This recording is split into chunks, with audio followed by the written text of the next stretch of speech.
Good morning, నమస్కారం మరియు ఆదాబ్. ఈరోజు నా టాపిక్ కొద్దిగా సీరియస్ టాపిక్. ఒకప్పుడు ఉన్నటువంటి మ్యాన్కైండ్ దాన్ని ఇప్పటితో పోల్చడం. మ్యాన్కైండ్ చాలా గొప్ప కంపెనీగా ఉంది మరియు ఉండబోతోంది కూడా. నేను దేని ఆధారంగా దీని గురించి మాట్లాడుతున్నాను అంటే, నేను మెడికల్ రేప్గా ఉన్నప్పుడు నేను 1984వ సంవత్సరం అప్పటి గురించి మాట్లాడుతున్నాను. అవును, ఆ సమయంలో కొన్ని గొప్ప కంపెనీలు ఉండేవి మరియు నేను చూశాను కూడా. వాటిని నేను గమనిస్తూనే ఉన్నాను. కంపెనీలన్నిటి గురించి నేను విన్నాను. ఆ రోజుల్లో సారాభాయ్ నెంబర్ 1 కంపెనీగా ఉండేది. అప్పట్లో పెద్ద కంపెనీలు చాలా ఉండేవి. కొన్ని కంపెనీలు అప్పట్లో మంచి పేరును తెచ్చుకున్నాయి. డేస్ లాంటి కంపెనీలు ఉండేవి. అప్పట్లో కొన్ని కంపెనీలు ప్రథమ స్థానంలో ఉండేవి. అది నేను గమనించాను. కానీ వర్తమానంలో ఆ కంపెనీలు బాగా పనిచేయడం లేదు. అవును, అలా ఎందుకు జరుగుతుందో ఒక్కసారి ఆలోచించండి. ఇలా ఎందుకు జరుగుతుంది అంటే, ఎప్పుడైతే ఒక కంపెనీ అత్యున్నత దశకు చేరుకుంటుందో ఆ తర్వాత మాత్రం దాని పతనం ప్రారంభమవుతుంది. ఇలా ఎందుకు జరుగుతుంది అంటే, ఫీల్డ్లో పనిచేసే వాళ్ళ ఓవర్ కాన్ఫిడెన్స్ వల్ల ఇది జరగచ్చు. అది నిజం. నెమ్మదించడం వల్ల కూడా కావచ్చు. ఇంకో కారణం ఏమిటంటే, ఫీల్డ్లో పనిచేసేటువంటి మేనేజర్ల ఈగో రాను రాను పెరగడం. వాళ్ళు ఓవర్ వెయిట్ అయిపోతారు. ఇది ఇందువల్ల కూడా కావచ్చు. ఎవరైతే హెడ్ ఆఫీసులో కూర్చొని ఉన్నారో వాళ్ళు షార్ప్గా లేకపోవడం. వాళ్ళు భయపడుతూ ఉండొచ్చు. వారు నిజంగా ధైర్యవంతులు కాకపోవచ్చు. వారు నిర్ణయాలు కాన్ఫిడెంట్గా తీసుకుని ఉండకపోవచ్చు. ఇప్పుడు చేదు నిర్ణయాలు తీసుకుంటేనే భవిష్యత్తులో ఉత్తమ ఫలితాలు సాధించవచ్చు. ఇది నిజం. హెడ్ ఆఫీసులో అటువంటి కఠిన నిర్ణయాలు తీసుకోవాల్సి ఉంటుంది. హెడ్ ఆఫీస్ వారు ధైర్యంగా మంచి నిర్ణయాలు తీసుకోవాలి. అప్పుడే మనము భవిష్యత్తులో ఉత్తమ ఫలితాలను చూడగలము. కంపెనీ పతనం కావడానికి గల కారణాలను గమనిస్తే, హెడ్ ఆఫీస్ మరియు సీనియర్ మోస్ట్ మేనేజర్లను దీనికి బాధ్యులు చేయాల్సి ఉంటుంది. వారు ఫీల్డ్లో ఉన్న లేదా హెడ్ ఆఫీస్లో ఉన్న కంపెనీల్లో జరిగే ప్రతి సంఘటనకు వీళ్లనే బాధ్యులను చేయాల్సి ఉంటుంది. ఏ సంస్థలోనైనా ఇలాగే ఉంటుంది. ఇప్పుడు మ్యాన్కైండ్ గురించి మాట్లాడుకుందాం. గత కొన్ని సంవత్సరాలలో నేను కోవిడ్ తర్వాత విషయాలను ప్రస్తావిస్తున్నాను. ఆ తర్వాత మ్యాన్కైండ్ యొక్క వేగం తగ్గింది. మ్యాన్కైండ్ గత చరిత్రను పరిశీలిస్తే వేగం బాగా ఉండేది మరియు గొప్పగా ఉండేది. గతంతో పోల్చినప్పుడు ప్రస్తుత మ్యాన్కైండ్ వేగం బాగా తగ్గింది. దీనికి కారణాలు మాత్రం తెలిసినవే.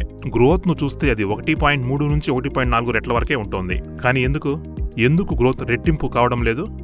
5 నుండి 6 సంవత్సరాల క్రితం వరకు మన గ్రోత్ డబల్గా ఉండేది. ముందు 20% గ్రోత్ కూడా ఉండేది. 30% గ్రోత్ కూడా అప్పుడు ఉండేది కదా. ఉండేది. ఎందుకు అంటే అప్పటి ఆలోచన విధానం వేరేగా ఉండేది. సమయం గడిచే కొద్దీ వ్యక్తుల శ్రేయస్సు బాగా పెరిగింది. మ్యాన్కైండ్లో అంతర్గతంగా మ్యాన్కైండియన్లను బాగా ప్రేమించారు, బాగా నమ్మారు కూడా. అవును కదా. ఉన్నవారినే ప్రమోట్ చేశారు, ఉన్నవారినే టాప్ లైన్ చేశారు, వాళ్ళనే ఫస్ట్ లైన్ చేశారు. అవునా? ప్రొడక్ట్లను కూడా ఒక డివిజన్ నుంచి ఇంకో డివిజన్కు ట్రాన్స్ఫర్ చేసేవారు. వ్యక్తులను కూడా ట్రాన్స్ఫర్ చేశారు. అప్పట్లో సంస్థలో లాయల్టీ లేదా విధేయత ఒక లెవెల్లో ఉండేది. అంటే వారు బాగా నెమ్మదించారు. ఈ విషయాలను మనం పూర్తిగా పునః పరిశీలిస్తే, విషయాలను శోధిస్తే, అప్పుడు వ్యక్తులు సంతృప్తి పడిపోయారు. వాళ్లకు కావాల్సిన దానికంటే ఎక్కువ డబ్బులు లభించాయి. పనిచేయడం తగ్గింది, సేల్స్ తగ్గాయి మరియు నో టార్గెట్ పాలసీ ఉంది. కొన్నిసార్లు పరిస్థితులు ఎలా ఉన్నాయి అని అంటే, ఎప్పుడైతే ఒక వ్యక్తి తన గ్రోత్ 5% ఉంటే అదే గొప్ప అని కొందరు ఆలోచించడం ప్రారంభించారు. ఇటువంటి ఆలోచన విధానం కొందరిలో ఉంది. కొందరు ఇలా ఉన్నారు. నేను కొందరు అంటే అది దాదాపు 25%. మరి చాలా ఎక్కువే కదా. మరియు దీనివల్ల మనం ఏమి గమనిస్తున్నాము అంటే, దీనివలన మ్యాన్కైండ్ నెమ్మదించడం ప్రారంభమైంది. మ్యాన్కైండ్ గురించి నేను ఇప్పుడు చెప్పాలంటే, నిజాయితీగా, కఠినంగా, క్రూడ్గా చెప్పాలంటే, ఇది ఎలా అయిందంటే, మ్యాన్కైండ్ లావుగా, కొవ్వుగా, మ్యాన్కైండ్ పెద్దగా సోమరితనంగా తయారైంది. ఇంకా దీని గురించి వర్ణించాలి అంటే, పెద్దగా కొవ్వుగా తయారైంది. ఇది సోమరిపోతూ ఆర్గనైజేషన్గా కూడా తయారు అయ్యింది. సంస్థను ఎవరు సృష్టిస్తారు? వారి నాయకులు. నేను లీడర్ల గురించి మాట్లాడుతున్నాను. అంతేకాకుండా వ్యక్తుల మదిలో భయం అనేది లేకుండా పోయింది. ఎలా పనిచేస్తున్నామో అలా పనిచేస్తే సరిపోతుందనే ఆలోచన వచ్చేసింది. 330 కాళ్ళు చేయాలి, 2-3 గంటలు పనిచేస్తే చాలు అనుకుంటే ఎలా? మోటివేటివ్గా ఉండాలని కూడా కోరుకుంటారు. అందరితో బాగా ఉండాలి అనుకుంటారు. వారి గురించి ఎవరు తప్పుగా చెప్పకూడదు అనుకుంటారు. అందరూ మెచ్చుకోవాలి. మరి అందరితో బాగా ఉండాలి. నువ్వు చెడ్డగా పనిచేస్తున్నావని ఏమాత్రం చెప్పకూడదు. మరి ఇటువంటి కారణాల వల్ల ఇప్పుడు పరిస్థితి ఇంతదాకా వచ్చింది. అందుకే మన గ్రోత్ కిందకు దిగిపోయింది. ఈ కారణాల వల్లనే గత కొద్ది నెలలుగా ఇప్పుడు మేము కఠినమైన చర్యలు తీసుకుంటున్నాము.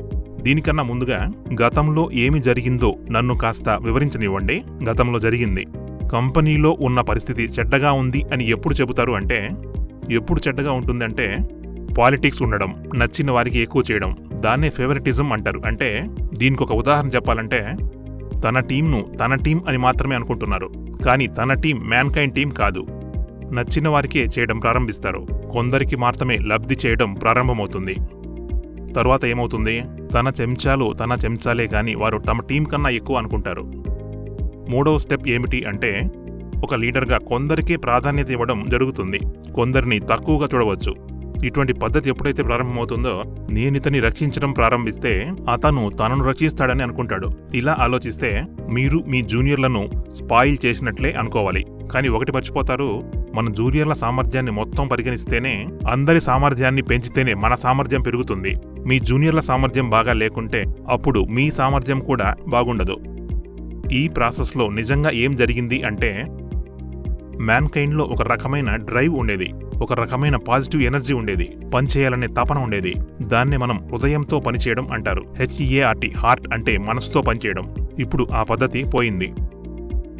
ఇలా జరగడంతో ఏమవడం ప్రారంభమైందంటే, 11 గంటలకు వెళ్లడం, 2 గంటలకు తిరిగి వచ్చేయడం, 10-12 కాళ్ళు చూపించడం, కొన్ని కాళ్లను తప్పుగా చూపించడం. ఒక జనరల్ ప్రాక్టీషనర్ సంబంధించిన కాల్స్ గురించి తీసుకుంటే, ఒక నెల మొత్తంలో 4-5 సార్లు అదే కాళ్లను తిరిగి చూపించడం ప్రారంభించారు. అది మంచి పద్ధతి కాదు కదా. ఒక్కసారి ఆసుపత్రికి వెళ్లి అన్ని కాల్స్ పూర్తి చేస్తే ఎలా? 2 గంటలలో తను తిరిగి వచ్చేస్తే ఎలా? ఇటువంటి యాటిట్యూడ్ ఇక్కడ ప్రారంభమైంది. ఇది మాత్రమే కాకుండా మేనేజర్లు ఏమనుకుంటున్నారంటే, తాము చేసిందే గొప్ప అని అనుకుంటున్నారు. దాని ప్రభావం టీం మొత్తం మీద ఉంటుంది. తాము ఏం చేస్తున్నామో అదే చాలా గొప్ప అనుకుంటూ ఉన్నారు. ఎవరూ చేయలేరు, వచ్చిన సేల్స్ అంతా తమ వల్లే వచ్చిందని అంటున్నారు. తను లేకుంటే సేల్సే జరగవు అనే స్థితికి వచ్చారు.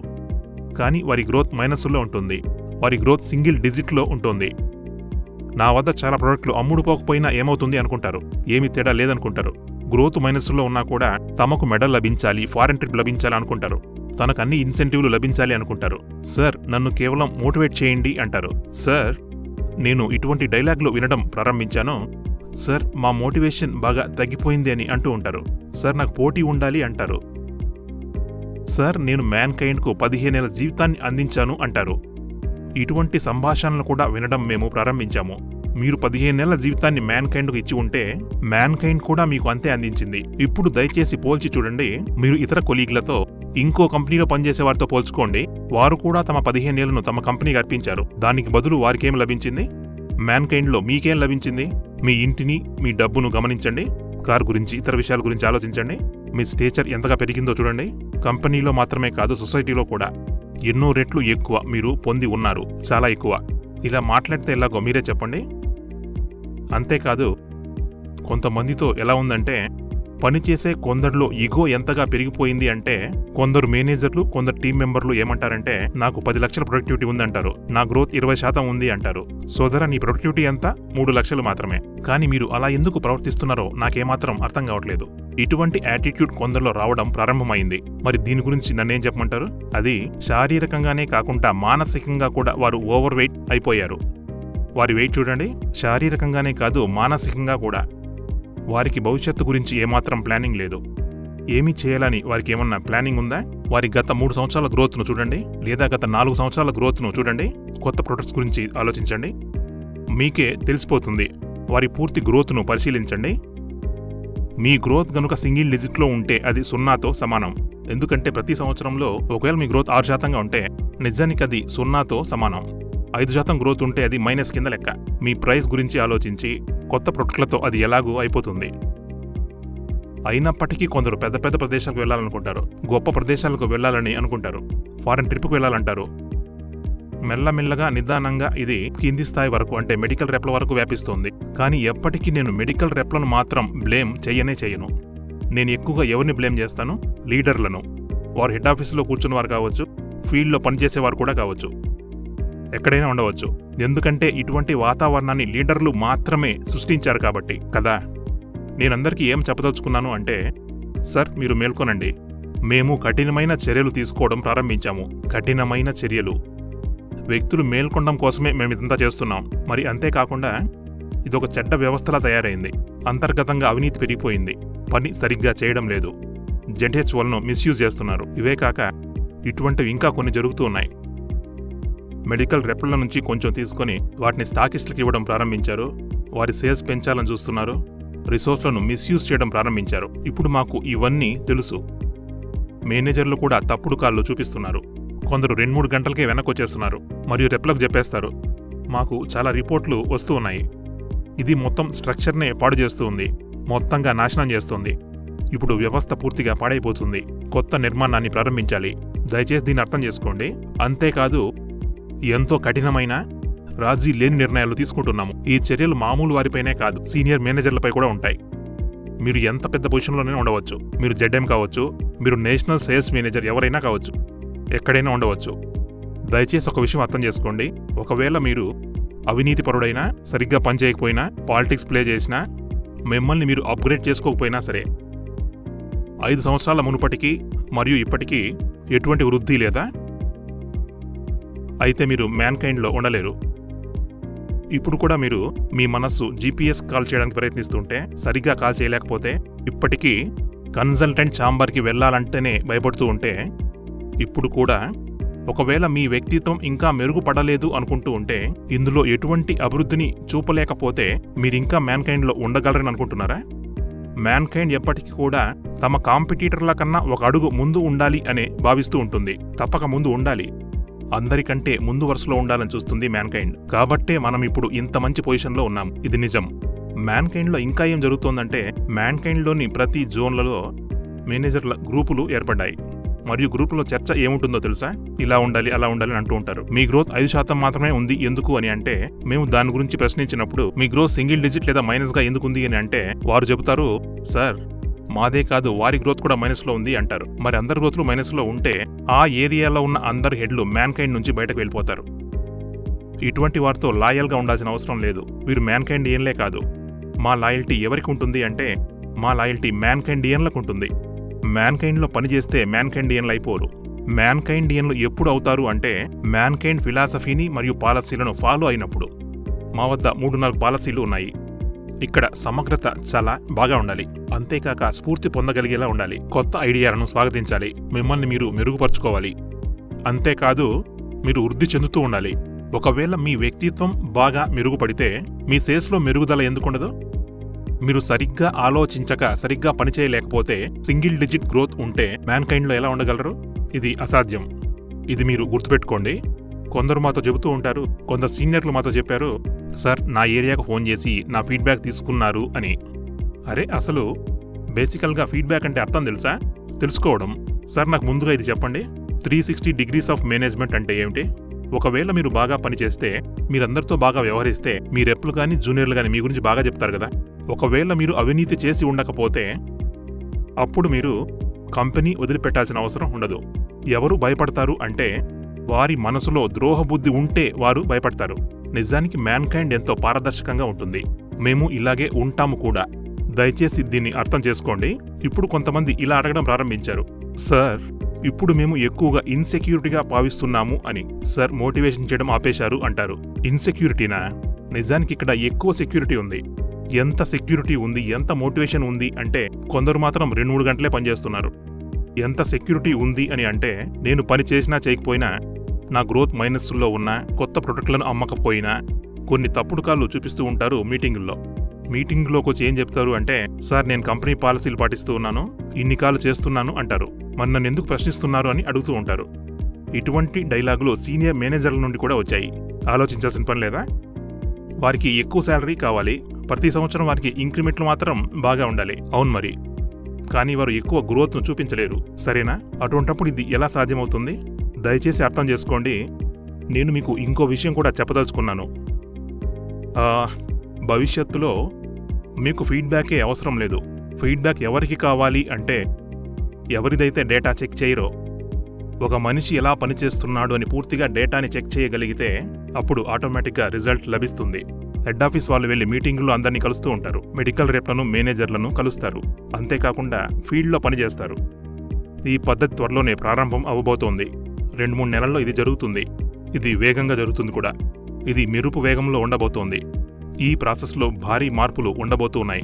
మేనేజర్లు ఎంత గొప్పవారైనప్పటికీ వారు ఎక్కువ మాట్లాడడం తగ్గించి అంతా ఆలోచించాల్సి ఉంటుంది. వారు తప్పనిసరిగా బయటకు వచ్చి ఫీల్డ్లో బాగా పనిచేయాల్సి ఉంటుంది. అందరూ మేనేజర్లు, అందరూ మెడికల్ రేప్లు, అందరూ పనిచేయాలి. అప్పుడే మీరు ముందుకు ప్రయాణించగలరు. అప్పుడే వారు మ్యాన్కైండ్లో ఉండగలుగుతారు. ఎప్పుడైతే సరిగ్గా పనిచేయని వారు, అవినీతి పరులు అయిన లీడర్లు వీరు బయటకు వెళ్తూ ఉన్నప్పుడు, సరిగ్గా పనిచేయలేని వారు వారు మ్యాన్కైండ్ నుంచి బయటకెళ్తున్నప్పుడు కొన్ని ప్రశ్నలు అడుగుతూ ఉన్నారు. నేను 15 ఏళ్ల నుంచి మ్యాన్కైండ్లో పనిచేస్తున్నాను, పనితీరు చూడమంటారు, మిమ్మల్ని మీరే చూసుకోవాలి. 5 సంవత్సరాల క్రితానికి మరియు ఇప్పటికీ మీలో ఏదైనా మార్పు ఉందా? మీ అప్రోచ్లో ఏదైనా తేడా ఉందా? మీ దగ్గర ఫ్యూచర్ ప్లాన్ ఏముంది? మీ విజన్ ఏమిటి? మీరు ఎంతమంది జీవితాలను మార్చారు? జూనియర్లతో ఎంత బాగా పని చేయించారు? అంతేకాకుండా మేము చూసిందేమిటి అంటే వీరు చాలామంది మెడికల్ రెప్ల జీవితాలని పాడు చేశారు. కానీ ఇప్పుడు ఈ మెసేజ్ అందరికీ గట్టిగా స్పష్టంగా ఉంది. దీన్ని మనం అంగీకరించాలి.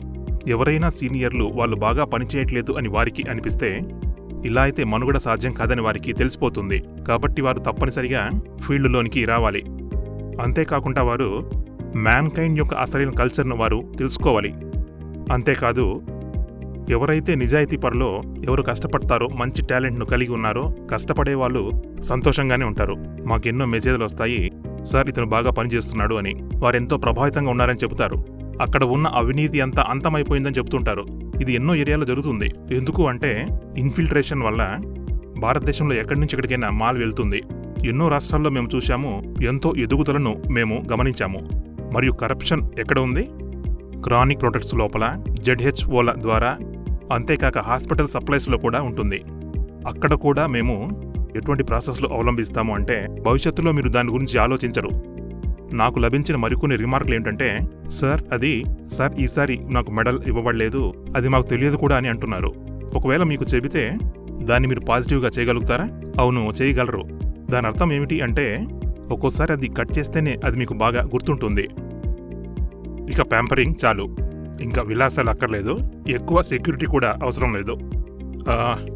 బాగా పనిచేసే వరకు సెక్యూరిటీ ఎప్పుడు ఉంటుంది. ఫిలాసఫీ ఫాలో చేసేవారు సెక్యూరిటీ ఉంటుంది. ఇన్సెక్యూరిటీ ఎవరికి ఉంటుంది అంటే ఎవరు సరిగ్గా పనిచేయరో, ఎవరు అవినీతి పరులో, ఎవరు సరిగ్గా పనిచేయరో అంతా మారాల్సి ఉంటుంది. ఇది మాత్రం చాలా చాలా స్పష్టం. మీరు ఇంకో విషయం అర్థం చేసుకోవాలి. రాబోయే కాలంలో కొన్ని ప్రాసెస్లు ఉంటాయి. అది ZHOల గురించి కావచ్చు, అంతేకాక హాస్పిటల్ యొక్క సేల్స్ రేట్ల గురించి కూడా కావచ్చు. ఎవరిని ప్రమోట్ చేయాలి, ఎవరికి ఎలా ట్రైనింగ్ ఇవ్వాలి, ఇందులో మేము చాలా మార్పులు తీసుకురాబోతున్నాము.